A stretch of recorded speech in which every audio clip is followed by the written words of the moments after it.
Body బిల్డర్లు అందరూ work out చేయడానికి ముందు ప్రీ వర్కౌట్ సప్లిమెంట్లు వాడతారు. C4 అంటారు, క్రియేటిన్ అంటారు, ప్రీ జిమ్ అంటారు, రకరకాల డబ్బాలు పట్టుకొస్తారు జిమ్కి. ఆ వీడియోలని చూసి మీ జిమ్ ట్రైనర్ ఆ డబ్బాలని మిమ్మల్ని కూడా వాడమని సజెస్ట్ చేస్తారు.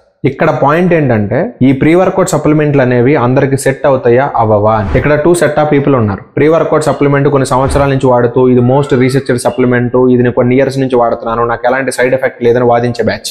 ఇంకొంతమంది అదే ప్రీ వర్కౌట్లు వాడి హెయిర్ ఫాల్ అయ్యి, పొత్తుగొడుపులో నొప్పి వచ్చి, బ్యాక్ పెయిన్ వచ్చి, ఫేస్ మీద పింపుల్స్ వచ్చి, బాడీ అంతా యాక్నీ వచ్చి, మార్నింగ్ మోషన్కి వెళ్ళేటప్పుడు మంట పుట్టుకుంటా, ఎన్ని నీళ్లు తాగినా గొంతు తడారిపోతా ఉండి, బాడీ అంతా ఇచ్చింగ్ వచ్చి గిక్కునే బ్యాచ్. ఇక్కడ కామెడీ ఏంటంటే జిమ్ చేసే వాళ్ళందరికీ కూడా చాలా మందికి బ్యాక్ పెయిన్ ఇష్యూస్ ఉంటా ఉంటాయి. ఈ ప్రీ వర్కౌట్ సప్లిమెంట్లు వాడే కెమికల్స్ వల్ల మీకు బ్యాక్ పెయిన్ ఇష్యూస్ కూడా వస్తాయి. మీరు ఆ ప్రీ వర్కౌట్ సప్లిమెంట్ ఆపేంత వరకు మీకున్న బ్యాక్ పెయిన్ ఇష్యూస్ ఎన్ని ఆసనాలు వేసినా రిజాల్వ్ అవ్వదు.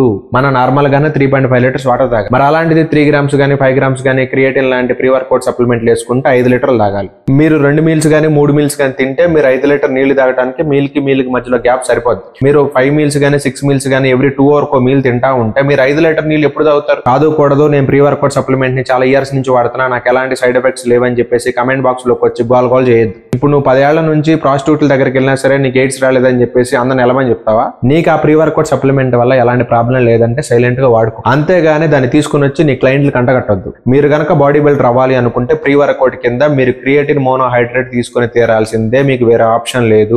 ఒకవేళ నీ గోల్ నేను నార్మల్ గా ఫిట్ గా హెల్దీగా ఉంటే చాలనుకుంటే మాత్రం దయచేసి ప్రీ వర్కౌట్ సప్లిమెంట్ ని వాడొద్దు. ప్రీ వర్కౌట్ సప్లిమెంట్ వాడే వాళ్ళందరికీ కూడా దాని సైడ్ ఎఫెక్ట్స్ ఇమీడియట్ గా తెలియవు. కొద్ది రోజుల తర్వాత వాళ్ళందరి దోల తీరుద్ది. అలా దోల తీర్చుకునే బ్యాచ్ లో దయచేసి నువ్వు ఉండొద్దు.